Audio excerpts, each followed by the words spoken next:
Welcome, ladies and gentlemen. My name is Dustin Kircher. I got my partner here, Ben Driecer with MHP Nation. Today we got Frank Rizzo on the show. Appreciate you guys listening in. Frank has a YouTube channel called Trailer Park Turnaround, which is where I kind of first heard about him.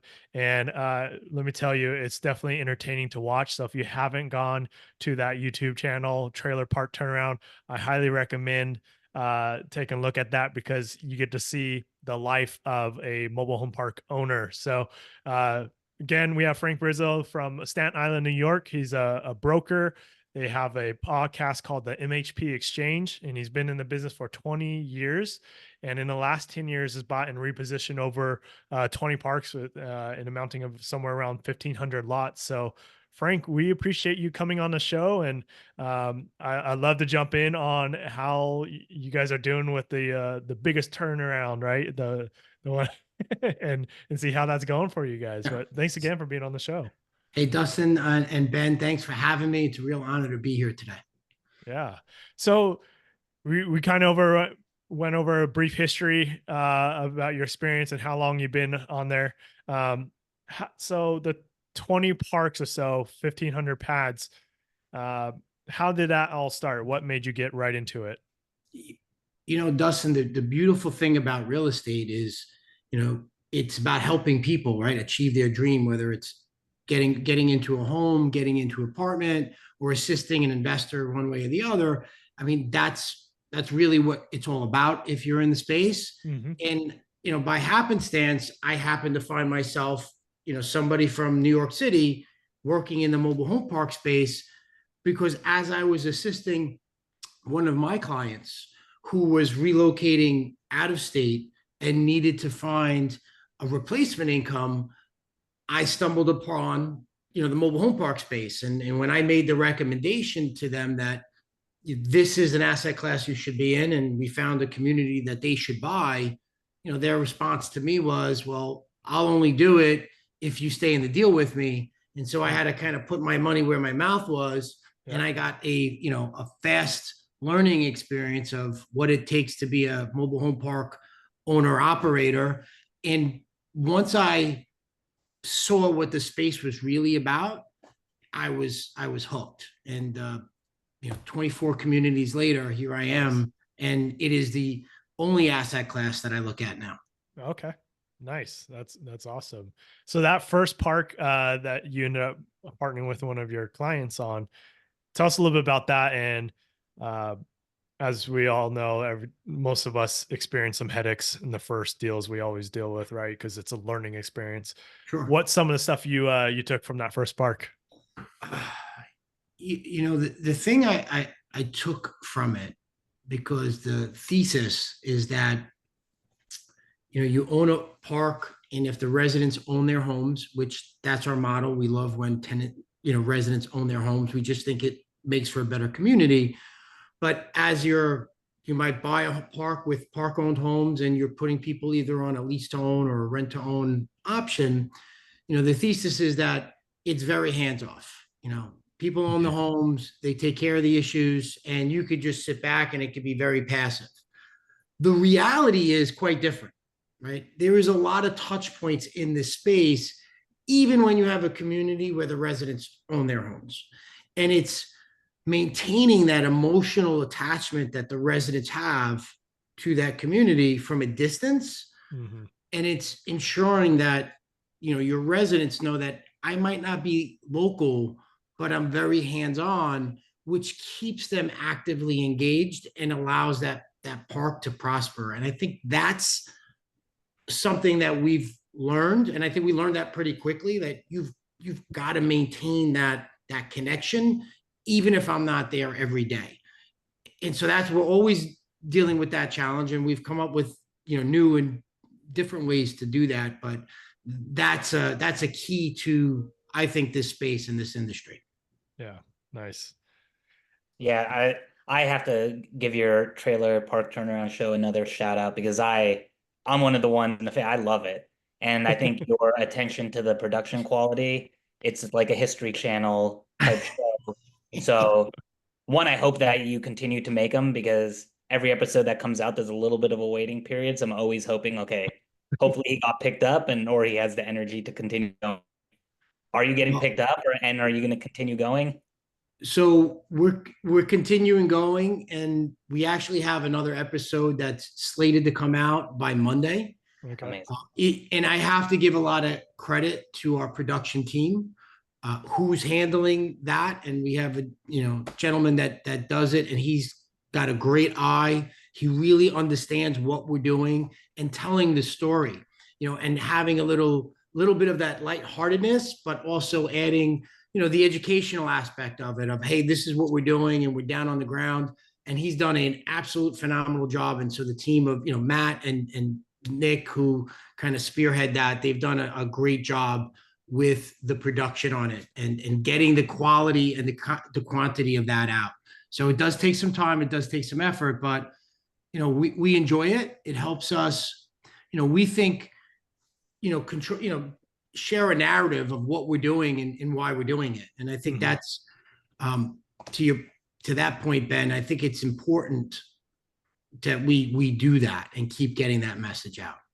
Beautiful. Honestly, one of the things that I love about it is that it's very realistic at what to expect if you're going to be a park owner, because you guys have cojones, big cojones, because seeing some of the parks that you go into with no Yeah. shame, walking the door, meeting the neighbors, finding out who the riffraff, and actually like dealing with the riffraff head on is crazy. Yeah. That it's a great perspective on what reality is and what these operators have to do in order to turn around these parks. Yeah. I mean, I don't watch TV, but I've watched that, and it's like the reality show that I would watch. Like I compare it, like my wife will watch Real Housewives or whatever that show is. And I'm like, no, let's turn on some trailer park turnaround. That's great, guys. The best part about it is that none of it's scripted. I mean, it's literally what's happening on the ground. And we have to make a note of it to say, hey, this is why we're doing that. Like, that's one of the points that we always constantly remind ourselves to say, hey, we're down here for this reason. But everything that happens is just natural, organic, on the ground, to Ben's point, to tell that story and to get it out there and say, this is what it really takes to turn this community around. We want our residents to know that we're just not some LLC that bought the property, that there's people behind it. We care.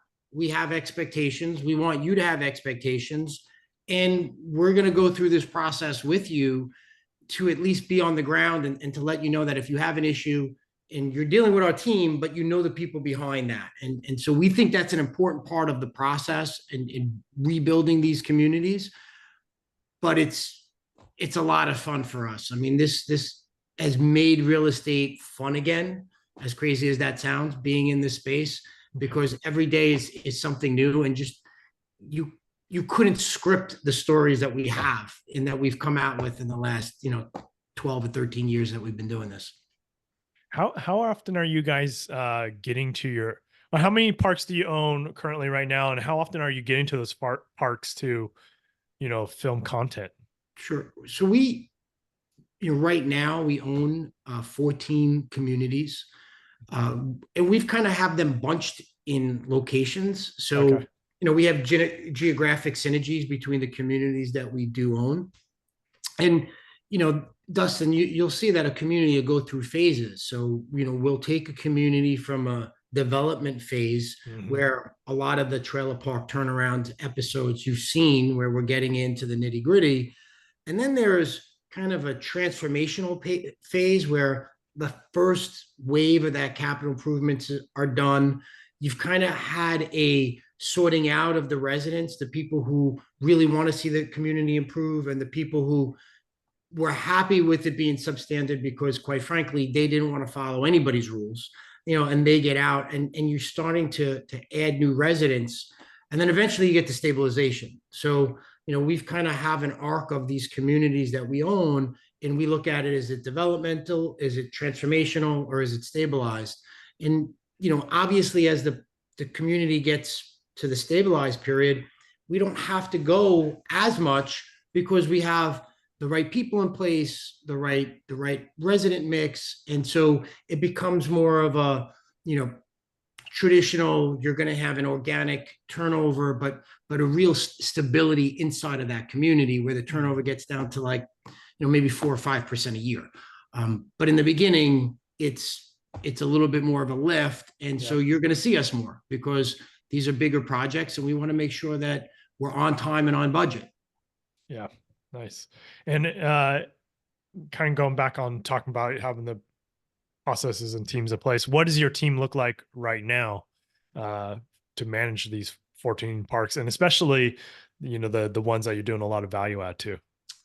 So when we go to the, you know, community, every community has a community manager. Mm-hmm. Some of our community managers, based on geographic locations and competency, they can manage, you know, multiple communities, which helps.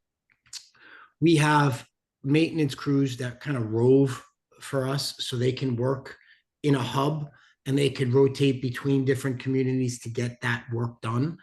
And in some cases, we'll have a dedicated project manager as that capital improvement phase goes on. We'll have the back end support. We've built out an office overseas. That's our office. We had somebody who was working in our office and they had to go back home, and we really valued that person. She's done a phenomenal job as in admin, and she didn't want to leave. So while she had to go back home for, you know, personal reasons, she built out an office for us. So we have, you know, 11, you know, staff of 11 admin, you know, whether it's customer relationship management, you know, collections, you know, maintenance issues, customer service. So we're able to keep a lot of different touch points on, and cost effectively maintain that.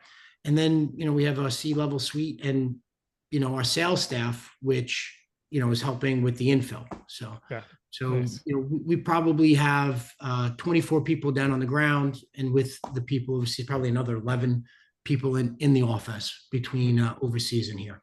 Wow, nice. It's a good sized team. It's like I said, we're in the people business, right? Yeah. You have to make sure that, and part of that challenge is having the right team and the right people in the right seats. And, you know, that's very important. We spend a lot of time, you know, discussing organizational health and making sure the team's all pointing in the right direction. Nice. That's great. What's been the hardest part about building out that team and putting people in their positions, certain positions? That's a fantastic question because you know, the hardest part, I think, in any organization is ensuring that you have everybody understands the vision, right? Knows what the mission is, has their rocks, and is accountable, right? And it's maintaining that system throughout, and then always having those checks. So, you know, everybody likes to come on, you know, these episodes of podcasts, and you know, and everyone will talk about the wins because that's easy. But you got to sometimes be able to take a look at the things that maybe you're not doing well, or be aware enough of where you've got to make some pivots. So I'll give you a perfect for example, and this something happened recently. I mean, now we're doing a lot of infill. So, and we had a sales process and team that last year we sold 115 homes in-house. Wow. Nice. Right? Yeah. But our average price point was a little over $18,000, you know, mostly done through RTOs or cash sales. Now our price point's gone up. And so, you know, we noticed that our sales slowed up a little bit, and we realized that there were some things in our process that might work at one price point, but doesn't work at another one. So when you talk about, you know, challenges in terms of building out your teams, you got to be able to know the data where you could recognize, hey, we're having something fall off. Where do we need to pivot, and what changes do we need to take place to get us to the result? And that only happens if, you know, you have, you know, you are watching that data. You make sure you're checking on your process, and you don't rest on, hey, this worked last year. Is that still going to work this year? Where can we improve?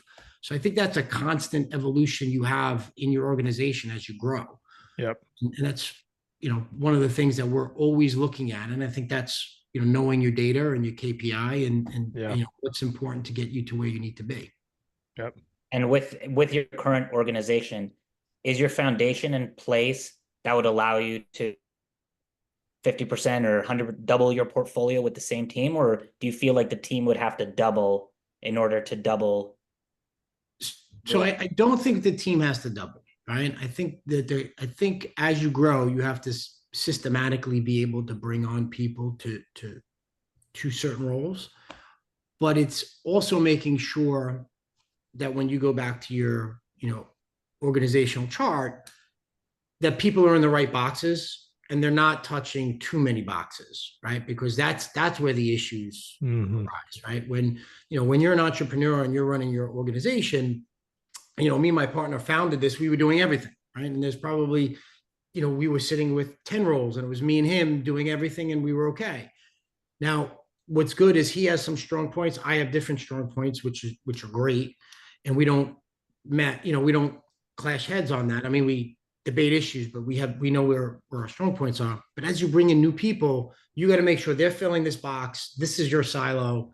You're responsible for that. And then on top of that, we'll make sure that the people under you know that that's where they have to go. So that's part of the challenge. And when you have that, then you can work on scalability. And that's one of the things that over the last few years, we've spent a lot of time, invested a lot of money in making sure that those systems were right. But that is really key to growth. So we think we're positioned where if we take on a project, we know exactly that it's something that we could bite off. We have the right people. And if we need somebody, who do we need? What's that role? And why do we need them? And, that's helped us grow efficiently. Nice. So looking back now that you've built this team, who for our listeners are thinking about expanding and growing, who would you suggest be their first hire? What would be that first hire? So, especially for the stuff that you guys are doing, which is the value add. I mean, personally, Ben and I love that stuff, the infill. We like those kind of projects. That's just exciting. But like, if you're thinking of that, I'll be selfish. Let's say something for like that type of business for us. if you were starting out, Dustin, and said, hey, who's the first person you should add? I mean, the first person you should add is an admin for yourself, right? So without a doubt, that is the absolute first person, because it's funny you bring this up. I was talking to a group of, and I say this now, like younger entrepreneurs or younger, individuals, business owners, and we were having a conversation on this recently. You have to know what your box is, right? I know where my strong point, my unique ability is. That's my focus, right? I want to be in there, and anything that I'm not good at or drains my energy or is not my area of focus, I'd like somebody to fill that box as quick as possible. Yeah. So the more I can do the things that only I can do in the organization, the faster we can grow, because I'm going to work on that unique ability. So to your point, who's the first person? You have to be aware of, hey, this is what's needed in my organization. And the only people who could do that, I mean, we all think we could do everything the best, right? But quite frankly, I don't need to file every piece of paper in the cabinet, or, I need somebody who can do that, right? Yep. So I need to get off my plate the activities that are draining to me, that are taking away my energy, and quite frankly, are on the side of the table where I know I can get somebody to fill. So I would always tell somebody the first person is your admin. And then secondarily, try to take off the activities that you don't want to do, right? So for us, and you go back to trailer park turnaround, we've had that idea in our head for a while. If it was up to me to cut, edit, produce, put that out, it would just not get done. Yeah. But we found two people who are fantastic at it, and so we let them run with it. And by doing that, we're able to get out the content necessary and do it at a faster pace. So I think that's part of the key of growing any organization. Yeah. And then to piggyback, you mentioned superpower. Can you explain exactly, like for you, what your superpower versus your partners and how they work well together? So that's a great point. So we have, for me, I go out and I'm talking with our stakeholders, right? I'm sharing that narrative and telling that story to people like yourself, and letting us know what we're doing and how we're doing it, and sharing that out with our partners and getting them involved in the process in terms of here we are, this is what we're looking to do, and here's how that relates and how that impacts you. You know, it's going out there and sourcing and structuring the opportunities that come to us, right? Finding out the markets we want to be in, finding the opportunity, and then structuring the deal. Like those are areas that, you know, to me, that's not work. I could do that all day long, every day, and you know, I could do that forever. There's other activities that probably I could do and I'm good at, but they're just not as exciting. They're a little bit more draining, you know, for me. My partner handles the operation side of it down on the ground, right? He oversees, you know, the manager, the operations, making sure that people know what their roles are and knows what their tasks are, and he's very detailed when it comes to it, so we can make sure that we're hitting our marks inside the communities. Um, you know, and not that he can't do what I'm doing, and not that I can't do what he's doing, but the way we've kind of delineated that, it's allowed us to do both things simultaneously, and it's worked out for us to our benefit. So it's about finding out where which gives you the most energy, which, you know, which is going to impact and have the greatest return for your organization. Yeah, nice. Yeah, your guys' rapport together is awesome. And I think that's one of the most enjoyable parts of the show is kind of the banter back and forth between you two, because it almost seems like you guys are childhood friends, is That busting calls and making money. yeah, That's that's what I was awesome. gonna say. Like your Yeah. childhood friends or brothers, and you're just keep Well, heckling each other. it's the beauty of it is, you know, we do have that close relationship, and so it's, you know, we've been able to bond through all this, and we spent so much time together on the road and doing different things, and to have somebody where you could almost fight like husband and wife, but we've, you know, and one of the beauties of our relationship together is that we have arguments and disagreements, and you've seen it, you know, on air, and we've had other ones that have happened. We always fight fair. Like it's always about the issue. How do we get it done? You know, we always know that we're always pointed in the same direction. We might have different tactics of how to get there, but a lot of times we'll end up, and it's happened multiple times where someone will come back to a solution on something and be like, you know, I did say that, you know, last week, right? But it just sounds better when you say it, right? So, okay. And we've been able to go through that. And that's been, I think, part of what makes this so fun is that we have a really great team around us. And at the end of the day, when you have that, great things can happen. Yeah, nice. So I normally don't get into this, but I'm curious because like getting down to the meats and potatoes, what kind of systems and tools are you using to help manage these projects, right? Because we know there's a lot that goes into it, and make sure things are timely, things are being done when they're saying, contractors are being paid, subcontractors are being paid, all this Sure. stuff. So what is it in your guys's business that helps you guys? What kind of tools are you using to help you guys? So, I mean, that's a really great question, because when you look at these projects, there's a lot of things that you can go down a rabbit hole. And then sometimes you look back and be like, why did I do what I did? So, and look, everything evolves. One of the things that we do and we find very helpful is when we sit down and look at any project or community that we're buying, you know, you make a list of everything that you think the community needs, right? So here's where we want it to be, right? We're going to make it a 3-star park, 4-star park. What does the market call for, right? How do we get there? And then you have like as you write out your list, you have it, is it a need to or a want to? And so these are things that we definitely need to have, and these are things that we want to have. And then you can align that with your budget and the capital that you have allocated to do that.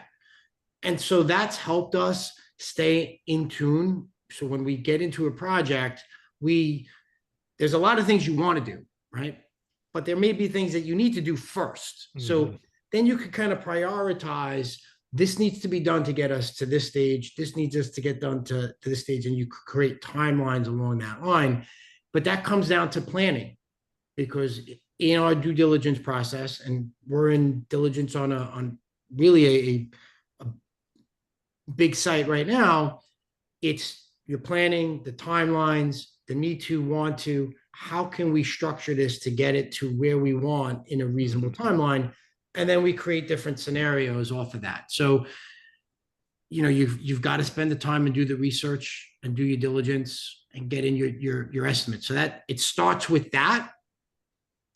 And then it's making sure that everybody understands that this is where it needs to be, whether it's your project manager, your manager, and your people on the ground. And then it's monitoring that as the project is happening to make sure everything is staying in line. So it's really 3 phases of it. A lot of planning in the beginning, making sure that vision is met with the contractors, with the people on the ground, with your team in the back office that's tracking it, and then tracking it and holding people accountable, right, to timelines and to budgets. Yeah. What kind of softwares are you using? Are you using like Trello or using any kind of project management software? So we've used Appfolio to do a lot of that Yeah. project management inside of that as well. We've pulled out some information that we'll track per transaction, per property on that as well. But Appfolio has been super helpful, and they've had pretty robust system for us to use to track the different projects. And then we'll pull it out into our own system so we can track that data as it's happening. Nice. Yeah, and you have to kind of piggyback on that. On the investor side, are you guys syndicating deal by deal? Do you guys have a fund? Is that something that you're consistently working on in investor relations? And is Appfolio helping with that as well? How does like the investor side of the business kind of operate? So we did start out syndicating our deals, and we went through a number of syndications full life cycle. And a year ago, we decided to launch a fund because our inaugural fund, because we looked at where the market was heading, and we just felt that we were coming to a time where there was going to be some unique opportunity being able to present themselves. And we thought that speed in a market, in a shifting market, is going to be very important to be able to take advantage of some of those opportunities. So we did launch our inaugural fund last year, and it gives us a longer life cycle in some assets that we want to be involved in. It does give us the advantage to take advantage of some tax advantages, through 1031 on some opportunities where before, in the syndicated model, when you went full life cycle and we were ready to exit and people said, well, I don't want my money back, just do a 1030, hold on to it, do this, roll it over. Well, I can't necessarily roll it over because if Ben wants to, but Dustin doesn't, or we have a different, then all of a sudden it's almost more challenging than it's worth to do it on a case by case basis. So by having the funds, we have our stakeholders who understand the platform. They know exactly what we're doing. We're able to extend out the life cycle of what we want to do, and we're able to take advantage of what we believe to be some unique opportunities we're seeing in the marketplace now. Nice. Yeah, that's I don't feel like a lot of people talk about that, get into that side, right, of fundraising. Is it syndication or fundraise? What are you guys using to keep your investors? Are you using Appfolio still, actually? Yeah. Okay. So, the beauty of it, we used another system before, and I have nothing bad. They were great. It's just that when Appfolio rolled out their investor management platform, it was just one less step. It was just more efficient, where we could sit there and maintain contact and relation, and have our CRM for our investors, and also send all the financial reporting without having to export and download and send it. So quite frankly, the dashboard, it's, you could pull, if you pulled up Vanguard and you pulled up our portal, it's similar. You're going to have your invested capital, your distributions, or your documents that you have stored in the same system. But it just made it easier for us when we send our reports to attach whatever, financial, whether it's the income statement, the balance statement, rent rolls, we could attach it real simple to our, narrative of quarterly report of, hey, here's what's going on. Here's what we had stated. Here's the milestones. Here's what we've done. And we could do it all in one system. It's just, we like to have that one enclosed ecosystem. It's worked out very well. And so we do use Appfolio to engage with our investors and stakeholders and that. And that's, we've had a good relationship with them. Yeah, we've heard about software before too, and it sounds like it's a great software. A lot of people are migrating to it.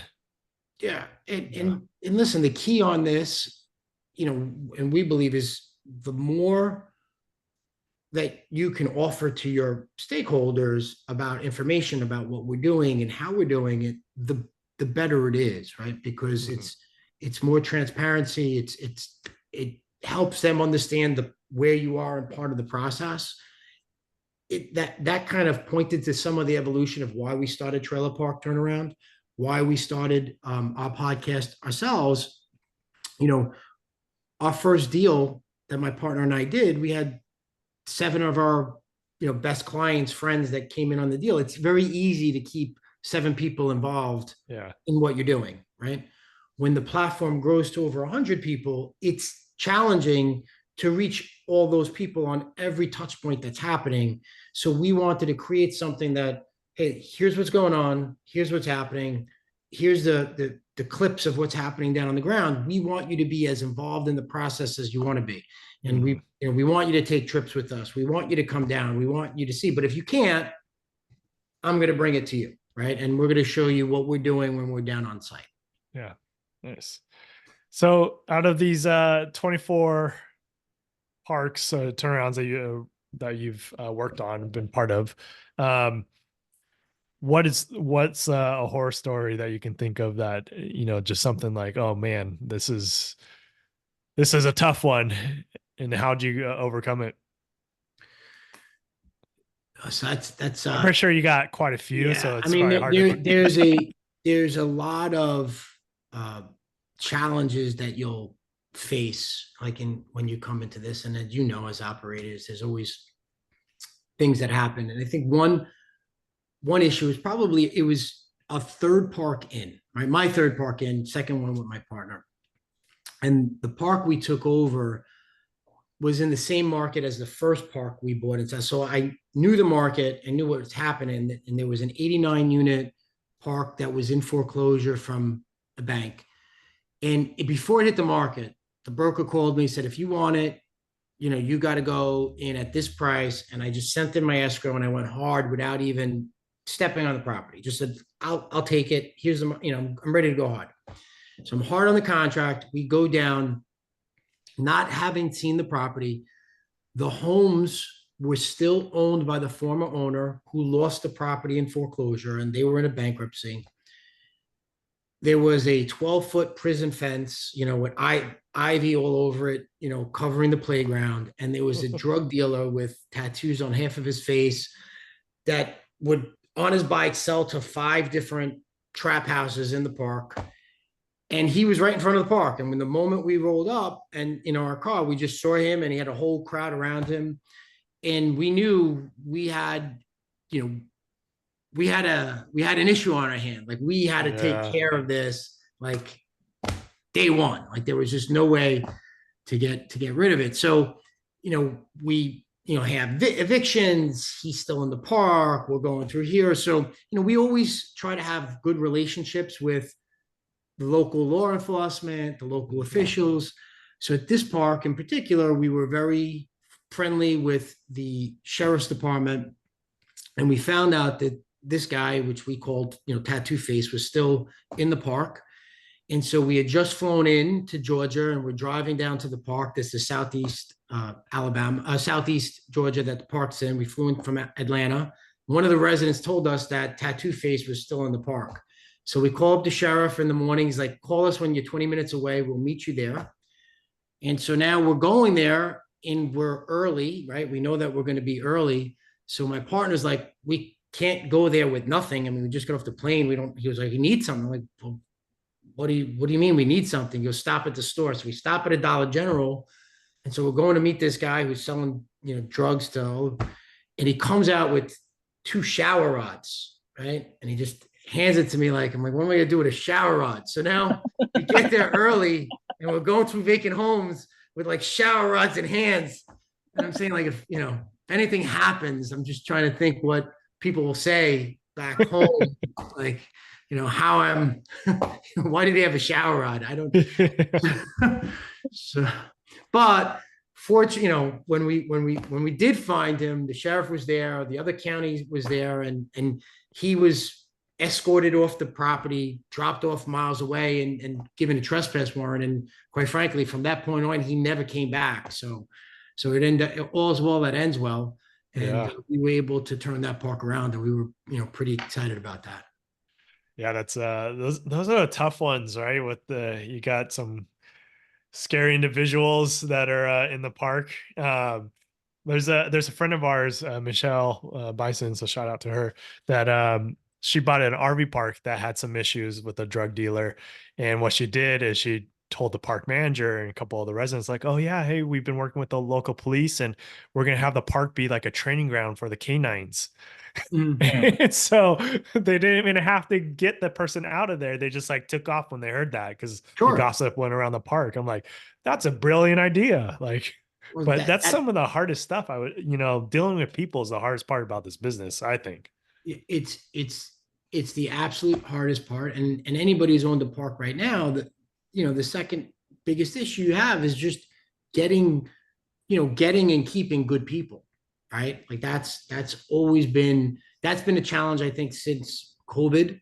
Finding good people that work on the ground, and then making sure that you keep them engaged, to be part of it. Because the last thing you want to do is you get a good manager, and then you lose them because they're not making earning enough, or they're not seeing a pathway for growth. So that's always a challenge when we get into a market. So we're focused on making sure that we have our team, and we want to keep those people around us. I mean, Mhm. I think that's super important as you're growing out your company or your organization, to make sure you have the right ambassadors down on the ground. If they're not there, if they're not right, you got to be willing to cut ties right away. Yeah. Are all your parks right now, do you switch everything over to tenant owned, or are you okay with some park owned homes? So, I mean, typically we prefer having everything tenant owned. And when we acquire a community, if there are park owned homes that we're renting, we just find that when you have a less transitory nature and people own there, they become vested in that community. I don't want to say they're going to do some of your work, because that's not the right connotation, but they're going to keep an eye on that community as well. So I would rather offer those homes at a discount to somebody who wants to be there, but they might be my eyes and ears, right? They've got a pathway to home ownership, and they can now have their own home, and we can focus on what we want to focus on, which is building a better community and making that community better. We can't do that if I got to worry about, hey, this home I might take out an extra $50 if I own it, rather than put it on give it to a resident. I have a resident there. So we just find that for us, it works out better, and it helps us in kind of changing that culture around. So we try to really focus on that. Not that we haven't had some rentals in the past, because I think there's no, one answer, but as soon as we get in and we've made those changes, we really incentivize our residents to own a home. And we've had parks where people have bought a home for X and they've been able to sell it for Y, right? And they've been able to do it not because it's just a home, but because the community's value went up. And and we try to share those stories with people, because that's the idea of being a homeowner, is that you can, when you want to go somewhere else, you've got some value, and you're able to get some of that back. And can you talk a little bit how you structure your RTOs, like down payment, and then also on the second half of the question, of those RTOs or somebody's making a down payment, are most of them going the life, or do most of them fall out anyways? Do you have some kind of stats to see how many of your tenants are able to actually fulfill and end up buying the house? Sure. I think, if you go industry wide on the statistics, so I'm going to just use industry wide statistics on whenever you go into this. The first year is always the biggest challenge, right? So the first year, because most of the time you're going to have you know, we're not, you can't be, you're not super credit sensitive, right? Most of our residents aren't there, but you want to make sure that they have the ability to pay, right? So you follow through and you go through a thorough screening process. So a lot of times, either these are homes that they can't get third-party financing from because maybe the NAD, the value is too small, right? They have loan limits, and we're offering these homes at a smaller value than what the loan would be, right? Or they don't have down payment, right? So those are the two big crux when you go through Triad, when you go through 21st, they want certain loan limit, they want a certain amount of down payment, and the down payment usually becomes the biggest obstacle from third party traditional financing, right? The 5 or 10%. So depending on the market, we could take, we could be take less of a down payment because we're okay with that, right? So as long as we're covered on the security in the first month and we've got that covered. Mhm. So our down payment could be a little bit less, and then we could stretch out the term longer, even if it's a smaller payment, because I want it to be affordable, right? So it doesn't matter to me if you pay me back 12,000 in, 12 months or 24 months or 36 months.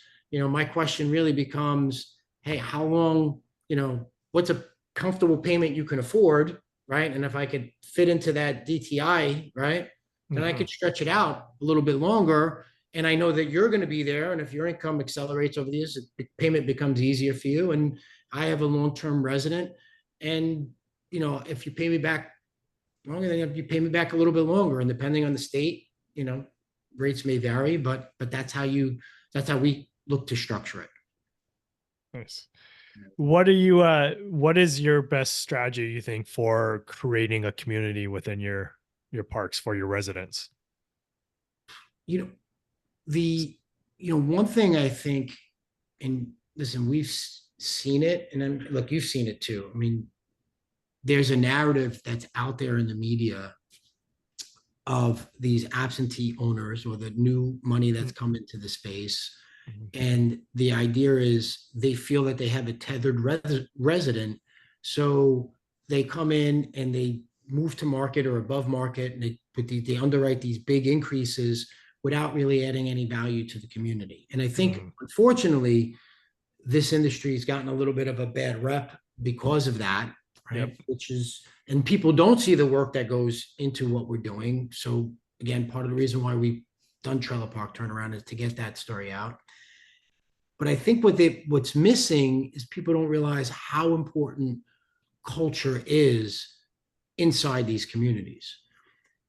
And we've all seen the data when you got into the space that the manufactured housing resident will stay in a community on average 17 and a half years, right? So they will stay longer, and even in some substandard conditions, right? If they have an owner that's multi-generation, they would still stay in the park, right? We've Mhm. all seen it and experienced it.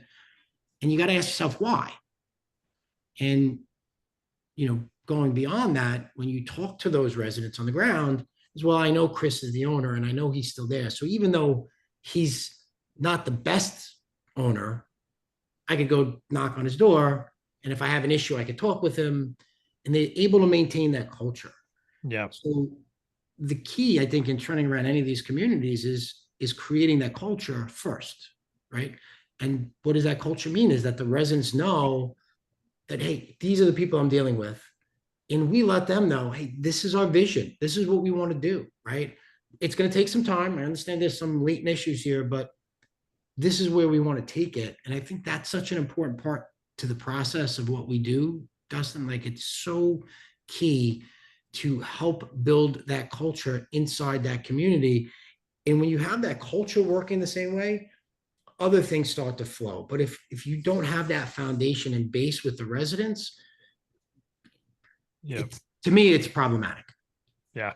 No, I agree. And that's something that we've been thinking a lot more about and trying to figure out is, and how we got into is how can we make these a safer, nicer, good place for people to live, and they really do feel like a community. So how can we add things? On one of the parks we were looking at, was adding, it was for like first responders and stuff like that. So doing Mm. like a flag day or for the military, stuff like that. And there's a gentleman that we recently had on the show, and he mentioned something about, he wants the vision, like a 9-year-old kid being able to freely walk around the community and feel safe and have friends and, homes in that community. And so, Not be embarrassed of where he's coming from to yep, like completely change the stigma. yep, You guys, that's so key, right, on it. And to get the resident buy-in, like one of the things that we'll do in these communities, and it's very simple. I mean, we'll do a lot of the month, right? So yeah, if residents submit in that community, if they come in and they're a lot of the month, and we get the other park managers to vote on it, right? So now we're building, and it becomes the most fun meeting that the managers have, because now they get to see what other communities look like. yep, They vote on it, and the person who wins gets free lot rent. So nice. now you get people inside and they get a sign in front of there like, hey, this is lot of the month. So now what do other people in the community do? I mean, hey, I want to get lot of the month, right? I want to do that. So everyone tries to outdo their own, their neighbor in a good competitive way, right? Not in a bad Yeah. competitive way. And for us, it's one person who's not paying lot rent for 1 month. But the benefit is that you have a bunch of people now taking better Follow care of suit. their Yep. lot, right? And our managers love it. It's a great meeting for them to have. And our residents love it because if they win, they get free lot rent for a month. So those simple things, they go a long way. And people talk, right? They'll talk good or they'll talk bad. And you'd rather have them talk good. Yep, exactly. No, I love that idea. That's something that we should incorporate too. Just again, it's a fun community event or something that you can bring into it. So Frank, we are approaching about an hour here. We appreciate you coming on the show. Is there anything, or how can people get a hold of you? What kind of parks are you looking for if they want people to bring you deals? Yeah, So great. So people could reach out to us. We have a platform called the mhpexchange.com where we have opportunity, news, education, entertainment. You can get our podcast there. You can get linked to our YouTube channel, which is Trailer Park Turnaround. They could reach out to us if they have questions on a park that they have, or if they're looking, we're right now in the Sun Belt. So from North Carolina, South Carolina, Georgia, Alabama, we typically, we have we have a selective buy box, but we're pretty expansive. I mean, we'll take over communities that have park-owned homes. That doesn't scare us. We've done, well, septic. I mean, we're okay with that as well. But if somebody has a question on a community, we'd be happy to take any questions that they might have, and if we can, figure something out, we'd be, happy to sit there and see how we can work out a deal on that. But I appreciate you guys having me on, man. This was a lot of fun. I love hearing from other community owners and sharing some stories and kind of going back and forth. Can I ask one more question? And I know you glossed over it, but your shows very limited, but it's obvious that you're a really good negotiator. I forgot what episode, but there was just like a snippet of you talking to your partner in the car of how to structure a deal. So can you explain a little just about the acquisition side of the business real quick? Just what you guys are doing to the acquiring, and is it you negotiating the deals, or do you have a team that actually negotiates the deals that you are acquiring? And then the last part of that question, and sorry to make it such a run on, you have a fund now. So are you looking more at like cash positions? Or are you still trying to go for seller finance deals? And has that changed the structure of your deals now that you have that? So we've been ultimately we've been very, very I want to say conservative. We're aggressive in terms of what we buy, but we're in our approach when we typically acquire these communities that we're transitioning. I mean, we don't like to laden it with debt, especially when you have floating rate and the community is in transition. So we'll typically, use cash or some seller carry till we stabilize the asset, and then we can have some more predictability. And then we find that we have better debt levers at that point. So that really hasn't changed. We will get some creativity in terms of how we might structure a deal that we look for, win-win situations on both sides. But we typically won't come in, and I don't like putting a lot of stress on an asset day one, especially when you have a big turnaround project that you have to do, because a lot of things can potentially go wrong.